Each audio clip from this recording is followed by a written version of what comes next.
दोस्तों आप लोग देख रहे हैं राइजिंग भोजपुरी और राइजिंग भोजपुरी में आप लोगों का बहुत बहुत स्वागत है। दोस्तों कल झारखंड के पलामू में खेसारी लाल यादव का स्टेज शो था। आप लोगों को पता होगा, आप लोगों ने देखा होगा कई सारा वीडियो। दोस्तों आज फिर से खेसारी लाल यादव का झारखंड में ही एक और स्टेज शो है।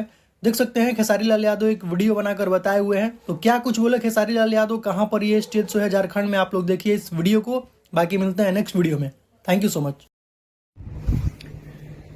नमस्ते, प्रणाम। मैं खेसारी लाल यादव। मैं आ रहा हूँ कल यानी 11 तारीख को, 11 नवंबर को आप सबके बीच हुसैनाबाद विधानसभा में, हुसैनाबाद विधानसभा यानी अपने बड़े भाई संजय कुमार सिंह यादव जी के चुनावी सभा में। और 11 नवंबर को दिन 10 बजे आ रहा हूँ मैं। हुसैनाबाद के जनता जनार्दन जितने भी हैं सबको दिल से प्रणाम। और हैदरनगर में 11 नवंबर को हैदरनगर में चुनावी सभा अपने बड़े भाई संजय कुमार सिंह यादव जी के लिए। तो क्रमांक संख्या 3 पर ये लालटेन छाप उनका चुनाव चिन्ह है।